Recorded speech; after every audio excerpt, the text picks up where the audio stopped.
El hombre que la historia conoce como Deng Xiaoping nació el 22 de agosto de 1904 en la aldea de Paifang, ubicada en el condado de Huang'an, en la provincia de Sichuan, en el suroeste de China. Su nombre de nacimiento era Deng Xixian, aunque a lo largo de su vida utilizaría varios nombres, una práctica común entre los revolucionarios chinos de su época, que buscaban proteger sus identidades de las autoridades. Su familia pertenecía a la pequeña burguesía rural, propietarios de tierras modestas que vivían considerablemente mejor que los campesinos empobrecidos que conformaban la inmensa mayoría de la población china. Su padre, Deng Wenming, era un terrateniente de nivel medio que también había servido como funcionario local y comandante de una pequeña milicia. Su madre, Dan Shi, era la segunda esposa de su padre, y Deng Xiaoping fue el primero de sus hijos varones. La China en la que nació Deng Xiaoping se encontraba en medio de una de las transformaciones más turbulentas de su larga historia. El vasto imperio que durante milenios había sido gobernado por sucesivas dinastías se desmoronaba ante la presión de las potencias extranjeras y las tensiones internas. La dinastía Qing, que había gobernado China desde 1644, estaba en sus últimos estertores, debilitada por décadas de humillaciones a manos de potencias occidentales y Japón. Las guerras del opio a mediados del siglo XIX habían forzado a China a abrir sus puertos al comercio extranjero en términos desfavorables, mientras que la derrota ante Japón en 1895 había demostrado que incluso una nación asiática más pequeña podía humillar al otrora poderoso imperio. Cuando Deng tenía apenas 7 años, en 1911, la Revolución Xinhai derrocó a la dinastía Qing y estableció la República de China. Sin embargo, esta república nacía débil y fragmentada. El gobierno central en Pekín tenía poco control sobre las vastas provincias del país, donde señores de la guerra locales ejercían el poder real con sus ejércitos privados. China se hundía en un período de caos y división que duraría décadas, un período durante el cual millones morirían en guerras civiles, hambrunas y epidemias. Esta era la China turbulenta en la que el joven Deng crecería y formaría sus ideas políticas. La infancia de Deng Xiaoping transcurrió en un entorno relativamente privilegiado para los estándares de la época. Su familia tenía recursos suficientes para proporcionarle educación, un lujo que la inmensa mayoría de los niños chinos no podía permitirse. Asistió a escuelas tradicionales donde aprendió los clásicos confucianos, pero también fue expuesto a las nuevas ideas que llegaban del exterior. La derrota de China ante las potencias extranjeras había generado un intenso debate entre los intelectuales chinos sobre cómo modernizar el país y recuperar su dignidad nacional. Algunos abogaban por reformas graduales, mientras que otros llamaban a una revolución radical que barriera con todo el orden antiguo. En 1919, cuando Deng tenía 15 años, el movimiento del 4 de mayo sacudió a China. Este movimiento, inicialmente una protesta estudiantil contra el Tratado de Versalles, que había transferido las antiguas concesiones alemanas en China a Japón, en lugar de devolverlas a soberanía china, se transformó en un amplio movimiento cultural y político. Los jóvenes chinos rechazaban las tradiciones confucianas que consideraban responsables del atraso del país y abrazaban ideas occidentales, incluyendo el marxismo, que comenzaba a ganar adeptos entre los intelectuales. Este fermento ideológico influiría profundamente en la generación de Deng. Un año después, en 1920, el joven Deng Xiaoping tomó una decisión que cambiaría el curso de su vida. A los 16 años, se embarcó en un programa de estudio y trabajo en Francia, parte de un movimiento más amplio que enviaba a jóvenes chinos a Europa para aprender técnicas industriales y conocimientos occidentales que pudieran ser utilizados para modernizar China. El viaje en barco duró semanas, llevando al adolescente de Sichuan a través del océano hacia un mundo completamente diferente. Francia, aunque devastada por la Primera Guerra Mundial, representaba la modernidad industrial que China ansiaba alcanzar. Sin embargo, la realidad que Deng encontró en Francia distaba mucho de las promesas del programa. Los estudiantes chinos eran frecuentemente tratados como mano de obra barata, trabajando en fábricas en condiciones duras por salarios miserables. Deng trabajó en diversas ocupaciones, desde operario en una fábrica de Renault hasta ayudante de cocina. Estas experiencias de explotación laboral radicalizaron a muchos de los jóvenes chinos en Francia, empujándolos hacia el comunismo. El contraste entre la riqueza de la burguesía francesa y la pobreza de los trabajadores, incluyendo los inmigrantes chinos, parecía confirmar las teorías marxistas sobre la lucha de clases. Fue en Francia donde Deng Xiaoping se unió al Partido Comunista Chino.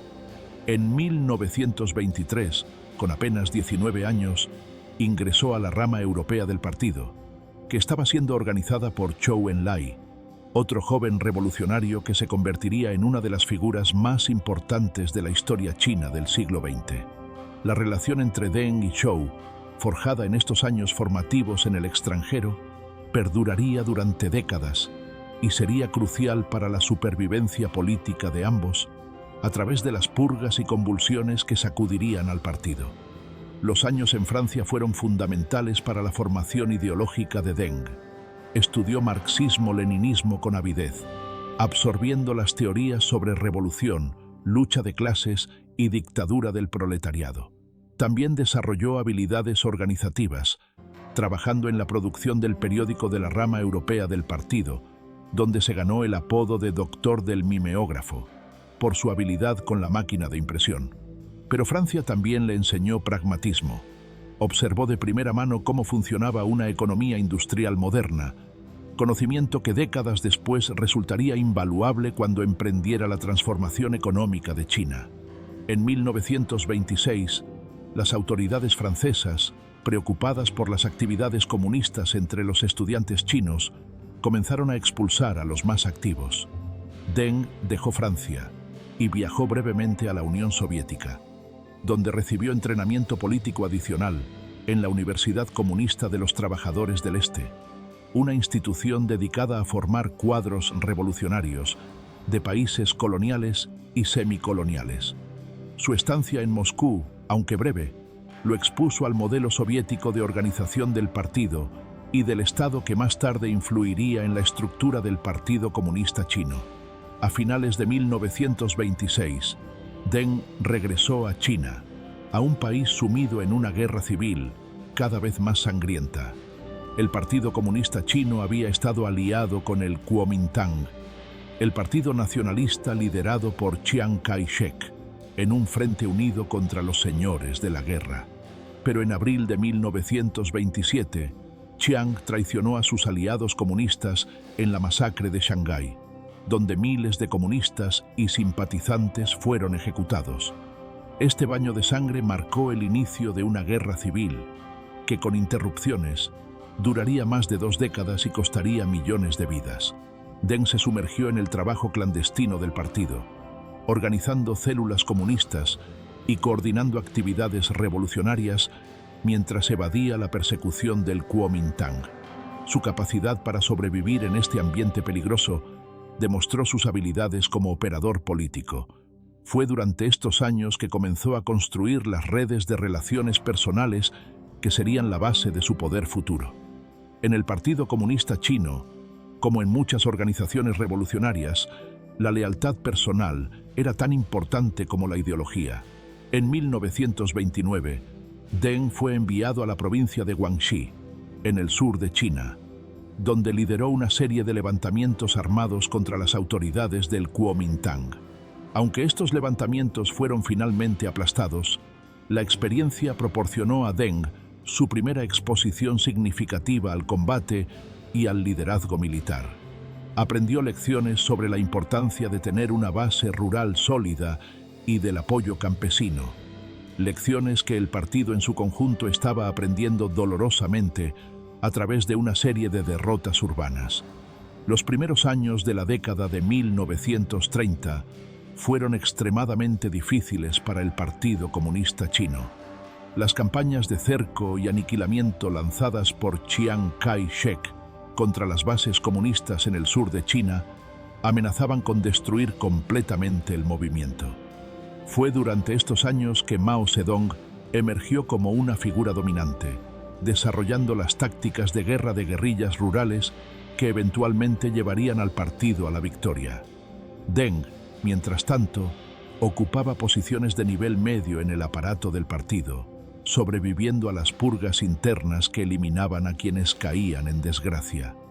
En 1934, la presión militar del Kuomintang se volvió insostenible. El ejército rojo comunista se vio obligado a abandonar sus bases en el sur y emprender lo que se conocería como la Larga Marcha, una retirada épica de aproximadamente 10.000 kilómetros que llevó a los supervivientes desde el sur de China hasta la provincia de Shanxi, en el norte. De los aproximadamente 86.000 soldados y cuadros que iniciaron la marcha, solo alrededor de 8.000 llegaron a su destino un año después. Las condiciones fueron extremas.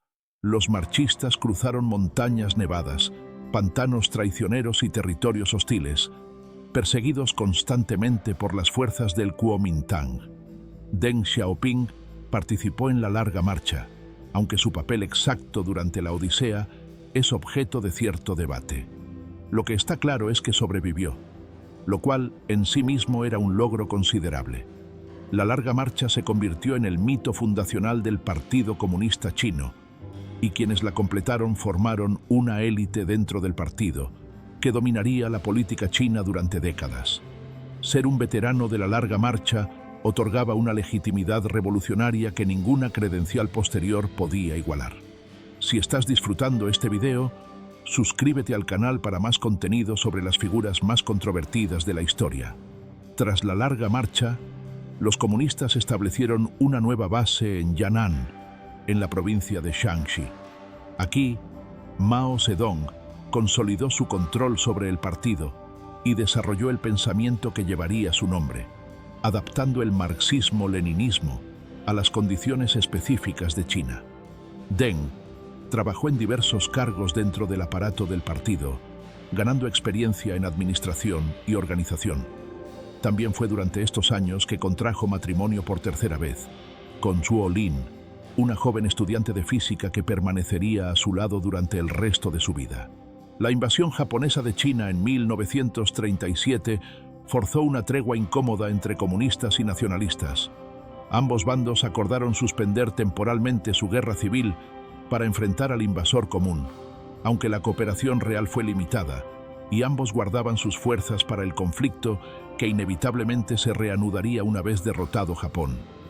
Deng sirvió como comisario político en el Octavo Ejército de Ruta, la principal fuerza comunista que combatía a los japoneses, trabajando junto al comandante Liu Bocheng.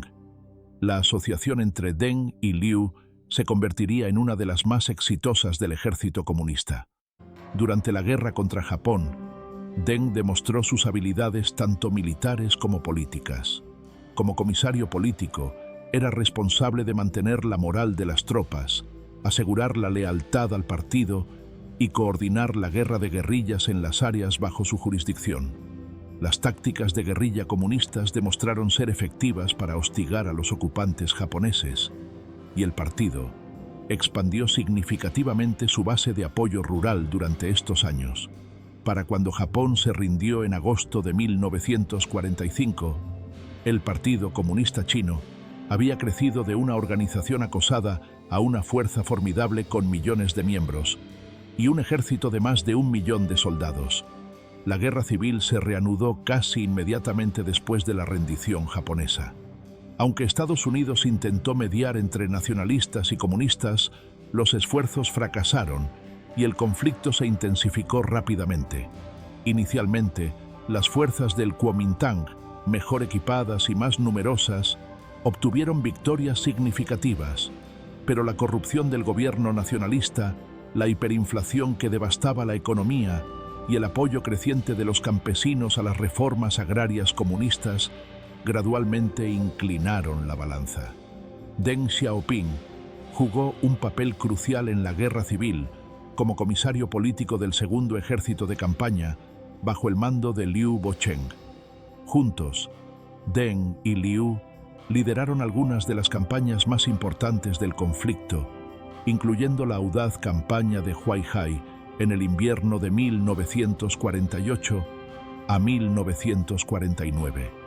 Esta batalla masiva, que involucró a cientos de miles de combatientes de ambos bandos, resultó en una victoria decisiva comunista que abrió el camino hacia el sur de China. Más de 500.000 de soldados nacionalistas fueron aniquilados o capturados, y el destino de la guerra quedó esencialmente sellado.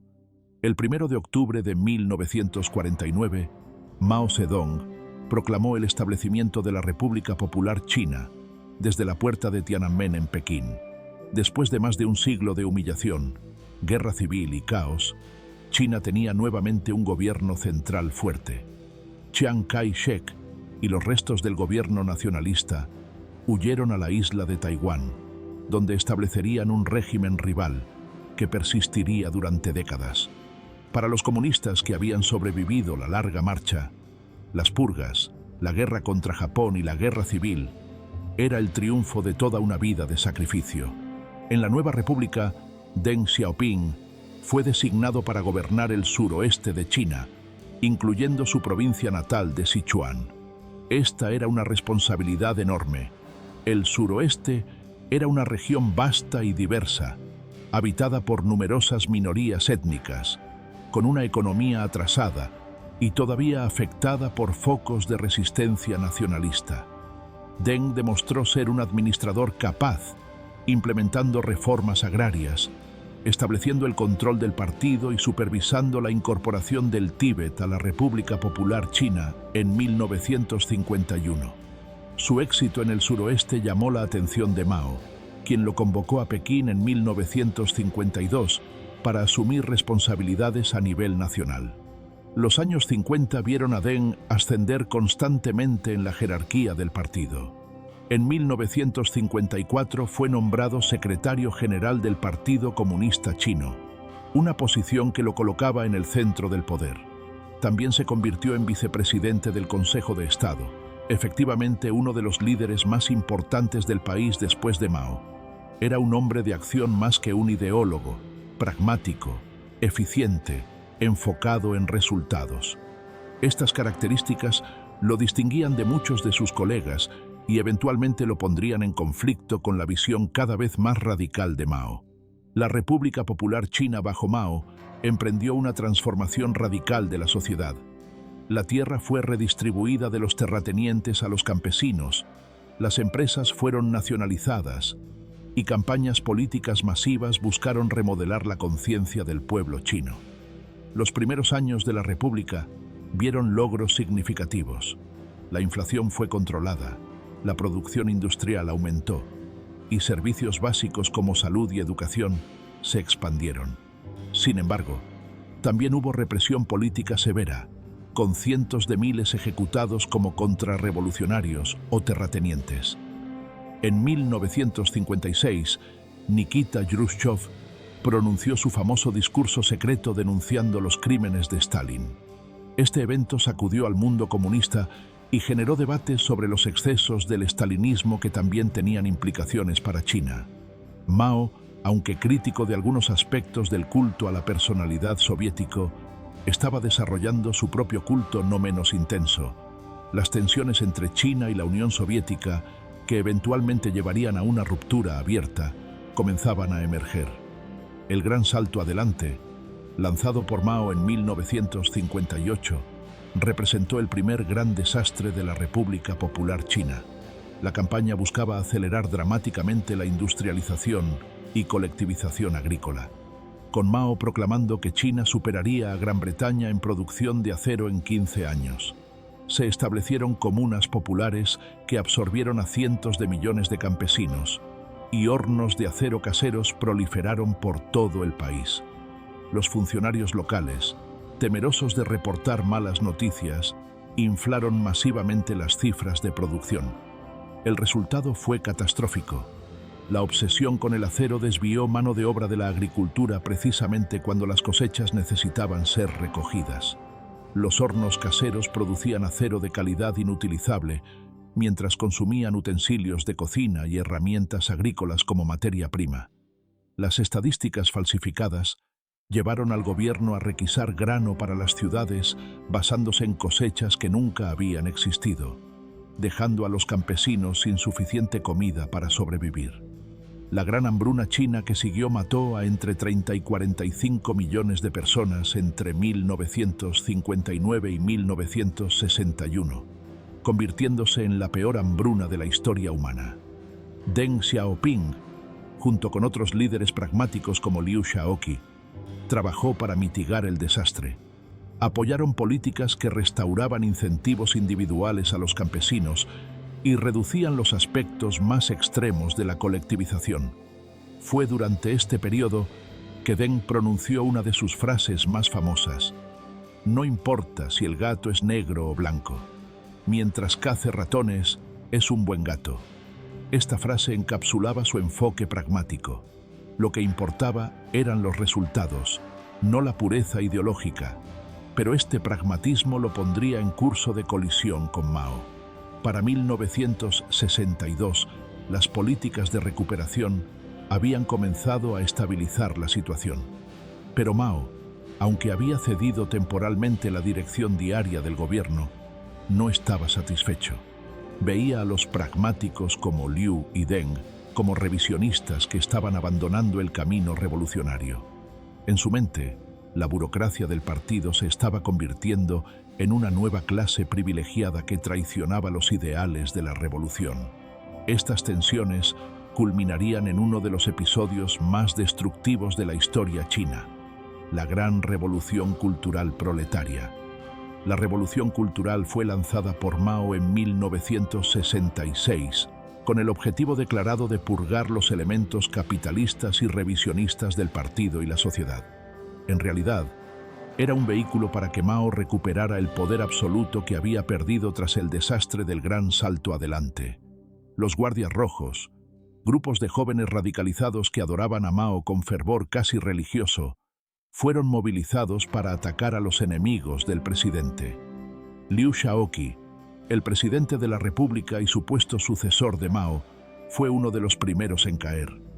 Denunciado como el principal seguidor del camino capitalista, fue sometido a sesiones de crítica públicas humillantes, privado de atención médica, y murió en condiciones miserables en 1969. Deng Xiaoping corrió una suerte apenas mejor. Fue denunciado como el segundo seguidor del camino capitalista y sometido a ataques públicos. Fue despojado de todos sus cargos y enviado a la provincia de Jiangxi, donde trabajó en una fábrica de tractores y realizó labores manuales. Su hijo mayor, Deng Pufang, fue arrojado desde una ventana por los Guardias Rojos y quedó paralítico de por vida. Los años de la Revolución Cultural fueron un período de terror y caos. Millones fueron perseguidos, humillados, torturados o asesinados. Las escuelas y universidades cerraron mientras los estudiantes se dedicaban a la revolución. El patrimonio cultural de China, desde templos antiguos hasta obras de arte, fue destruido como vestigio del feudalismo. La economía se paralizó mientras las facciones rivales de Guardias Rojos luchaban entre sí. La violencia alcanzó tales niveles que eventualmente el ejército tuvo que intervenir para restaurar un mínimo de orden. Deng sobrevivió estos años en el exilio interno, trabajando en la fábrica y estudiando. A diferencia de muchos otros purgados que fueron destruidos física y mentalmente, Deng mantuvo su agudeza y su determinación. Su pragmatismo quizás lo ayudó. Aceptó su situación sin resistencia inútil, esperando pacientemente el momento propicio. Y ese momento llegaría antes de lo que muchos esperaban.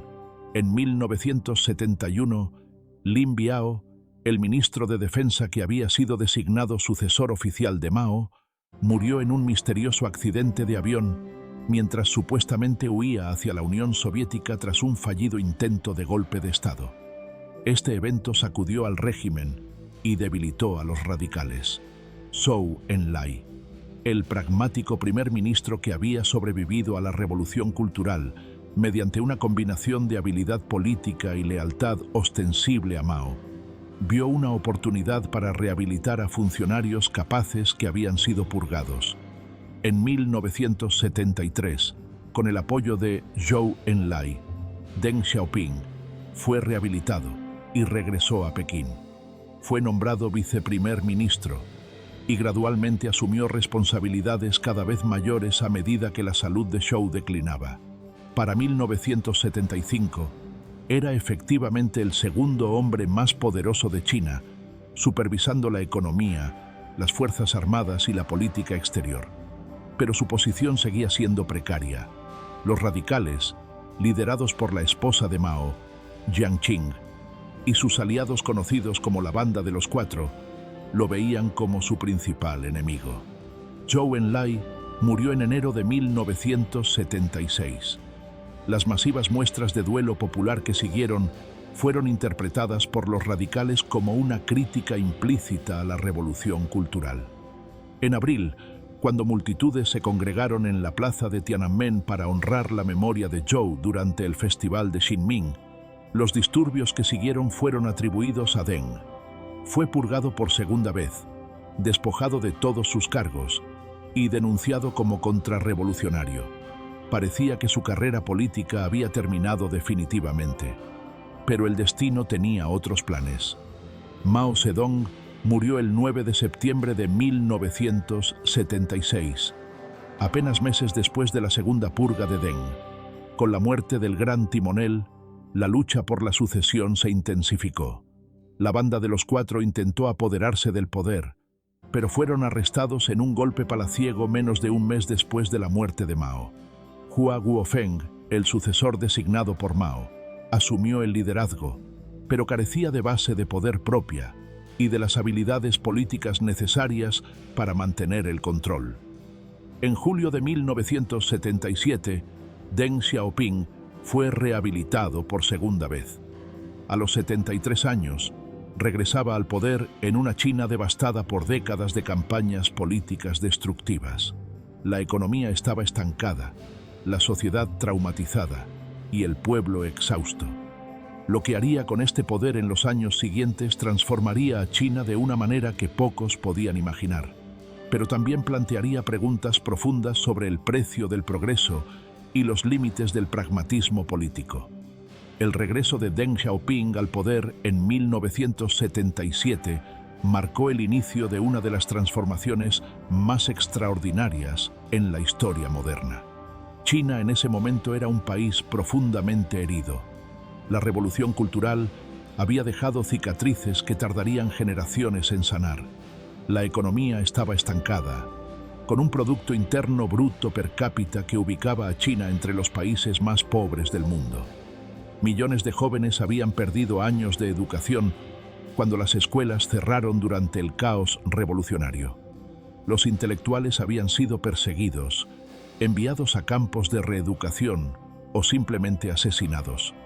La confianza en el partido estaba severamente erosionada, aunque nadie se atrevía a expresarlo abiertamente. Deng no perdió tiempo en consolidar su posición. Aunque Hua Guofeng era nominalmente el líder supremo, Deng maniobró hábilmente para socavar su autoridad. Hua había intentado gobernar invocando el legado de Mao, proclamando el principio de los dos cualquieras. Cualquier cosa que Mao hubiera decidido debía ser defendida, y cualquier instrucción que Mao hubiera dado debía ser seguida. Deng contraatacó con su propio eslogan: buscar la verdad en los hechos. Esta frase, aparentemente inocua, era en realidad revolucionaria, pues implicaba que las políticas debían juzgarse por sus resultados prácticos, no por su conformidad con el dogma maoísta. En diciembre de 1978, el tercer pleno del 11º Comité Central del Partido Comunista Chino marcó oficialmente el comienzo de la era de las reformas. Esta reunión, que los historiadores consideran uno de los puntos de inflexión más importantes de la historia china moderna, estableció la nueva dirección del país. La lucha de clases, que había sido el foco obsesivo de la era maoísta, fue relegada en favor del desarrollo económico. Se anunció una política de reforma y apertura que transformaría fundamentalmente la relación de China con la economía mundial. Las primeras reformas se centraron en la agricultura, el sector que empleaba a la gran mayoría de la población china. El sistema de comunas populares, que había demostrado ser desastrosamente ineficiente, fue gradualmente desmantelado. En su lugar, se introdujo el sistema de responsabilidad familiar, que permitía a los campesinos cultivar parcelas individuales después de cumplir con sus cuotas al Estado. Lo que produjeran por encima de esas cuotas podían venderlo en mercados libres a precios de mercado. Este simple cambio tuvo efectos dramáticos. Liberados de las restricciones de la colectivización, los campesinos trabajaron con un vigor renovado. La producción agrícola se disparó y por primera vez en décadas, China produjo suficientes alimentos para su población. Simultáneamente, Deng lanzó la política de las 4 modernizaciones, enfocada en agricultura, industria, defensa nacional y ciencia y tecnología. Esta política había sido originalmente propuesta por Zhou Enlai, pero había sido abandonada durante los años turbulentos de la Revolución Cultural. Ahora, bajo Deng, se convertía en el marco rector del desarrollo nacional. El objetivo era transformar a China en una potencia moderna para finales del siglo XX, un objetivo ambicioso para un país que partía de una base tan atrasada. Una de las innovaciones más significativas de la era Deng fue la creación de las zonas económicas especiales. En 1979, 4 ciudades costeras fueron designadas como laboratorios de capitalismo: Shenzhen, Zhuhai, Shantou y Xiamen. En estas zonas, las reglas normales de la economía socialista fueron suspendidas. Se permitió la inversión extranjera, se ofrecieron incentivos fiscales a las empresas y se introdujeron mecanismos de mercado que hubieran sido anatema durante la era maoísta. Shenzhen, que en 1979 era apenas una aldea de pescadores frente a Hong Kong, se transformaría en pocas décadas en una metrópolis de más de 10 millones de habitantes y uno de los centros tecnológicos más importantes del mundo. El pragmatismo de Deng quedó encapsulado en otra de sus frases célebres: enriquecerse es glorioso. Esta afirmación representaba una inversión completa de los valores maoístas, que habían condenado la búsqueda de la riqueza individual como burguesa y contrarrevolucionaria. Ahora, el Partido Comunista bendecía la acumulación de capital privado, siempre que contribuyera al desarrollo nacional. Era un giro ideológico de proporciones monumentales, aunque Deng lo presentaba no como un abandono del socialismo, sino como una adaptación creativa a las condiciones específicas de China. Las reformas económicas fueron acompañadas de una apertura hacia el mundo exterior que rompía con décadas de aislamiento. En 1979, Deng realizó una visita histórica a Estados Unidos, la primera de un líder chino desde la Revolución. Las imágenes de Deng usando un sombrero de vaquero en un rodeo tejano simbolizaban el nuevo acercamiento entre los antiguos enemigos. Las relaciones diplomáticas formales entre China y Estados Unidos, establecidas ese mismo año, abrieron las puertas a inversiones, tecnología y conocimientos occidentales que serían cruciales para la modernización china. Sin embargo, la apertura económica no significaba apertura política. Deng era un reformador económico, pero seguía siendo un comunista comprometido que no tenía ninguna intención de introducir democracia al estilo occidental en China.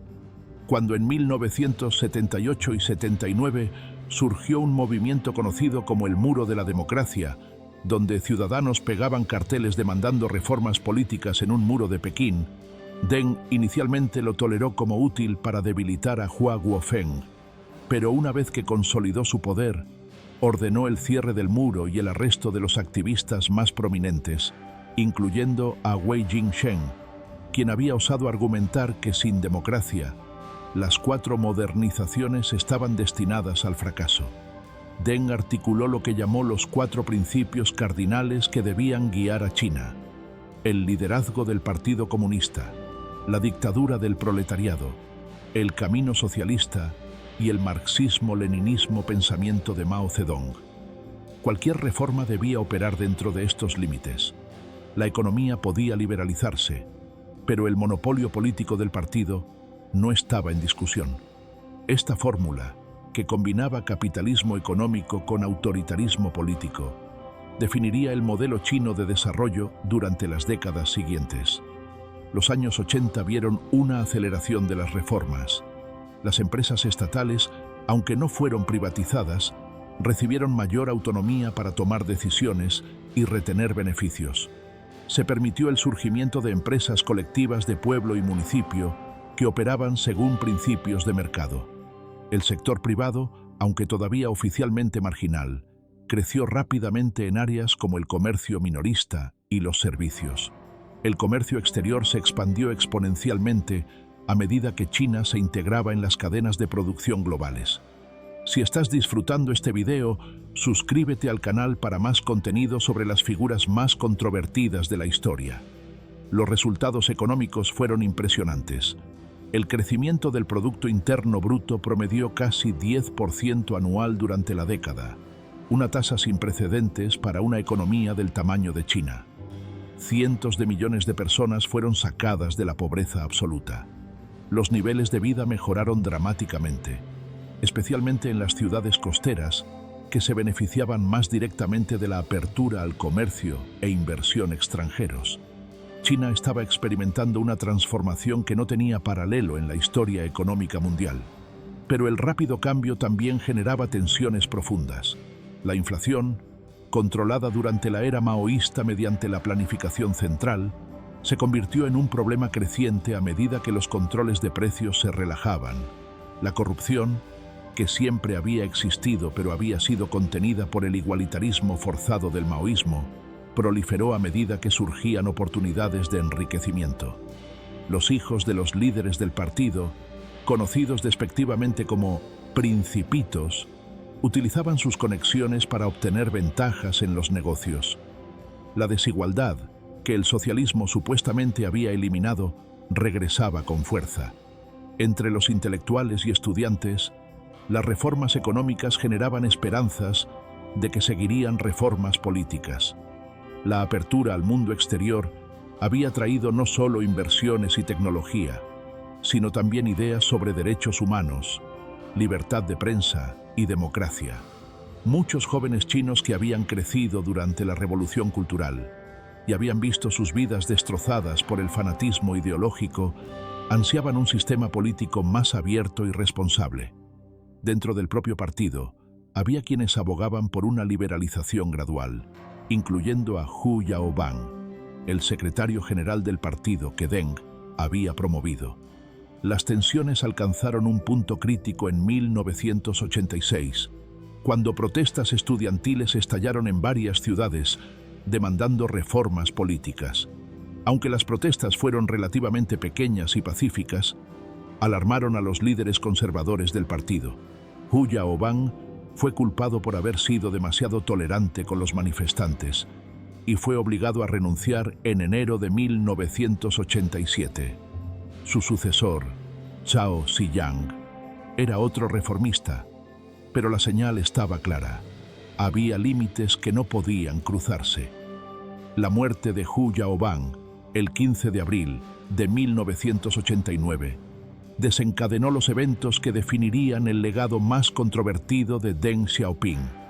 Los estudiantes de las universidades de Pekín, que veían a Hu como un símbolo de las esperanzas de reforma frustradas, comenzaron a congregarse en la plaza de Tiananmen para rendirle homenaje.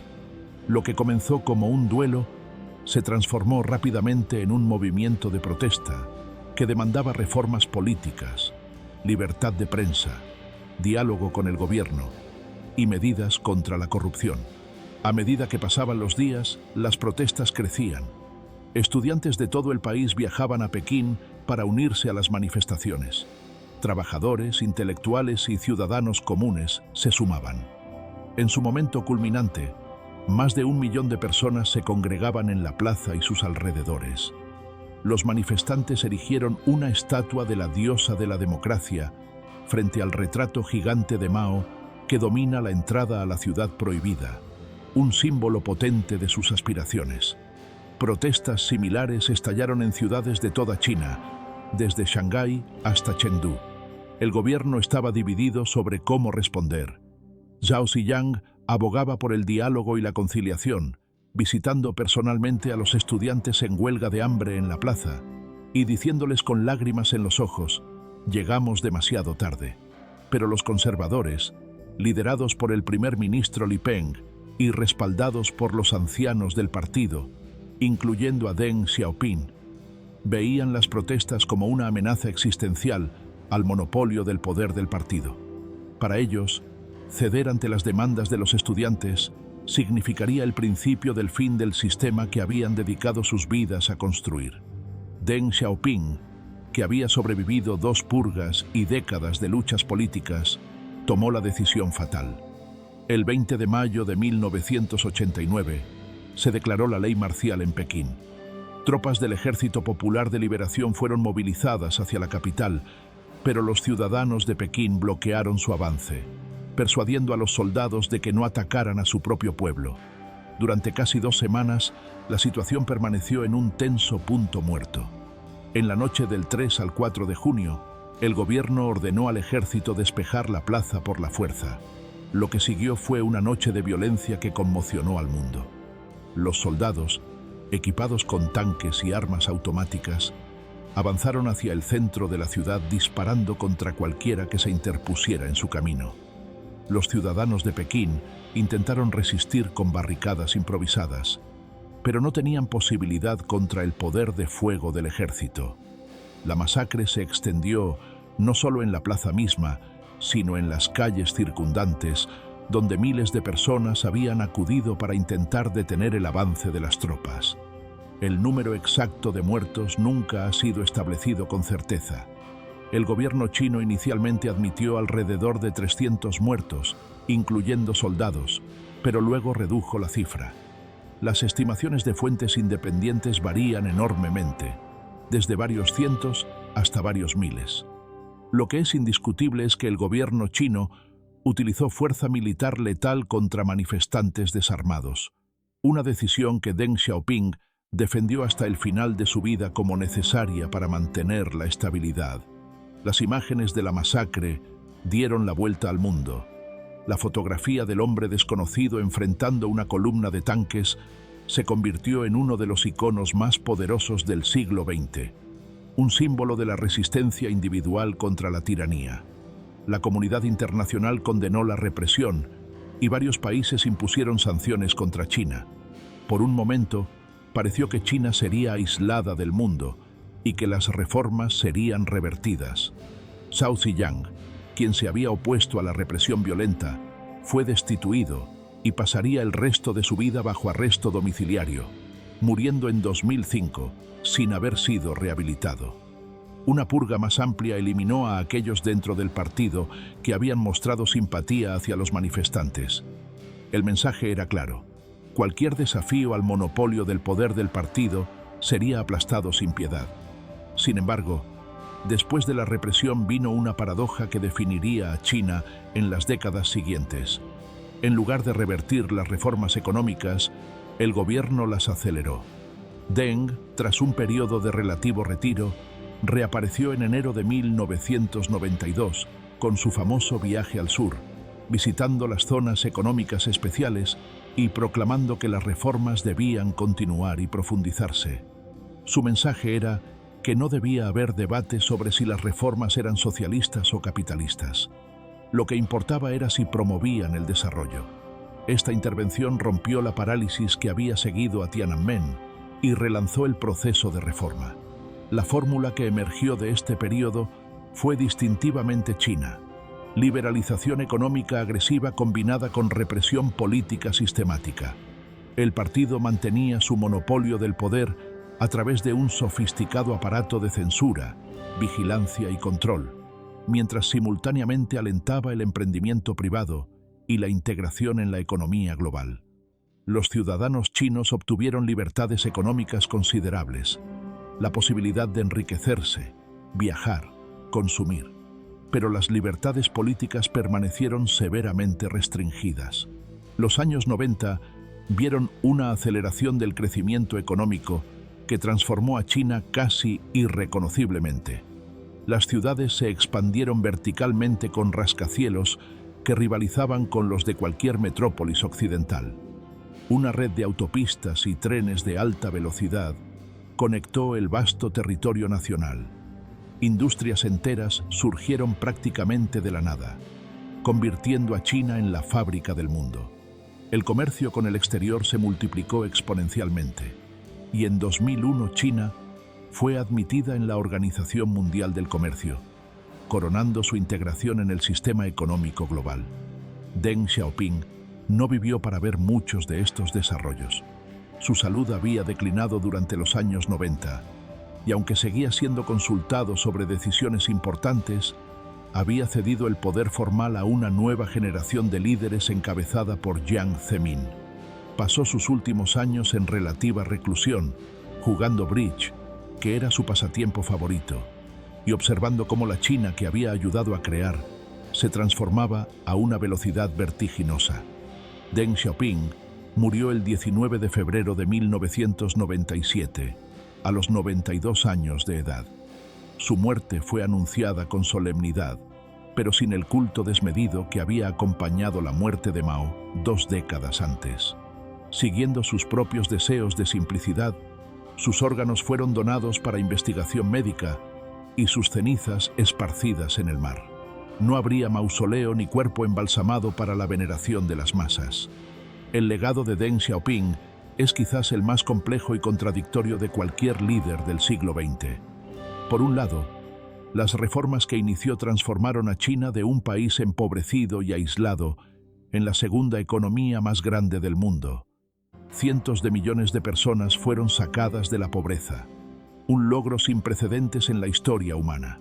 La expectativa de vida aumentó dramáticamente, la educación se expandió y los niveles de vida mejoraron de maneras que habrían sido inimaginables para los chinos de la generación de Deng.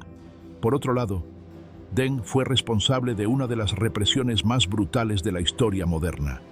La masacre de Tiananmen no fue un accidente ni el resultado de órdenes mal interpretadas. Fue una decisión deliberada de utilizar fuerza letal contra ciudadanos desarmados que pedían reformas políticas. El sistema que Deng ayudó a crear combinaba prosperidad material con un aparato represivo sofisticado que monitoreaba, censuraba y castigaba cualquier forma de disidencia política. La pregunta de si Deng fue un héroe o un dictador quizás no admite una respuesta simple.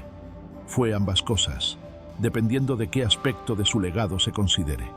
Para quienes priorizan el desarrollo económico y la mejora material de las condiciones de vida, Deng fue un líder visionario que rescató a China del desastre maoísta y la puso en el camino hacia la prosperidad. Para quienes priorizan los derechos humanos y la libertad política, fue un autócrata que aplastó las aspiraciones democráticas de su pueblo y estableció un modelo de autoritarismo que ha sido emulado por regímenes represivos en todo el mundo. El modelo chino que Deng ayudó a crear ha demostrado ser extraordinariamente duradero. Más de 3 décadas después de Tiananmen, el Partido Comunista Chino mantiene su monopolio del poder, habiendo sobrevivido a la caída del comunismo en Europa del Este y la Unión Soviética. La economía china ha continuado creciendo, aunque a ritmos más moderados, y China se ha convertido en una superpotencia que desafía la hegemonía estadounidense. El aparato de vigilancia y control que Deng utilizó ha sido actualizado con tecnologías del siglo XXI, desde reconocimiento facial hasta sistemas de crédito social. Los defensores del sistema argumentan que el modelo chino ha demostrado que el desarrollo económico no requiere democracia occidental y que la estabilidad política proporcionada por el gobierno de partido único ha sido esencial para el progreso del país.